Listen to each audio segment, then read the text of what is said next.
एक बार एक चरवाहे को जंगल में भेड़ बकरियां चराते समय शेर का छोटा सा बच्चा मिला। नन्हे से बच्चे को देखकर चरवाहे के मन में दया भाव जाग गया।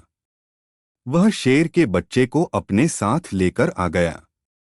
बच्चा भेड़ बकरी का दूध पीकर बड़ा होने लगा। वह बच्चा भेड़ बकरी के बच्चों के साथ खेलता और उनकी ही तरह व्यवहार करता। वह स्वयं को भी भेड़ बकरी समझने लगा। एक दिन जंगल में शेरों के झुंड ने भेड़बकरियों पर आक्रमण कर दिया।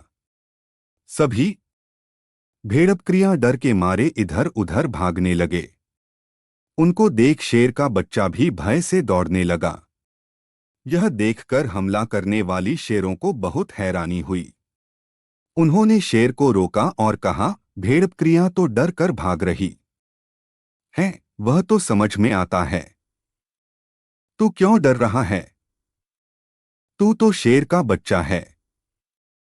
शेर तो जंगल का राजा है, उस तो सभी प्राणी डरते हैं। वह शेर का बच्चा विस्मित होकर कहने लगा कि मैं शेर कैसे हो सकता हूं? मैं तो इन भेड़ों के बीच में पहला बड़ा हूं। एक शेर उसे नदी के तट पर ले गया और कहने लगा कि देख अपना चेहरा, तेरा चेहरा हम जैसा है, तेरे पंजे हमारे जैसे हैं, तू भेड़ नहीं बल्कि जंगल का राजा शेर है। यह सुनते ही शेर का बच्चा बोला, यदि मैं आपके जैसा हूं तो मुझ में आप जैसी ताकत क्यों नहीं है? मेरी आवाज में वो गर्जना क्यों नहीं है? यह सुनकर शेर बच्चे को अपने साथ ले गया और बोला कि घास तेरा भोजन नहीं है। उसमें शेर को मीट खाने के लिए दिया और अपनी संगति में रखकर उसके अंदर हिम्मत भरी। अब शेरों की संगति में रहकर उसमें एक नई ऊर्जा का संचार हुआ और धीरे धीरे उसे अपनी शक्तियों का अनुभव होने लगा। शेरों की संगति में रहकर शेर के बच्चे ने गर्जना लगाई तो पूरा जंगल उसकी गर्जना से गूंज उठा। उसके मन के संशय दूर हो गए और उसका आत्मविश्वास जग उठा।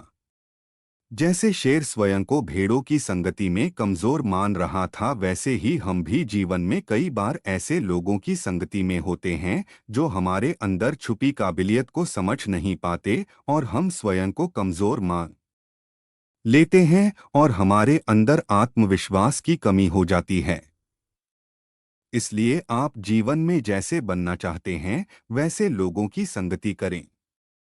दोस्तों, वीडियो पसंद आया तो लाइक, शेयर और सब्सक्राइब जरूर करें। धन्यवाद।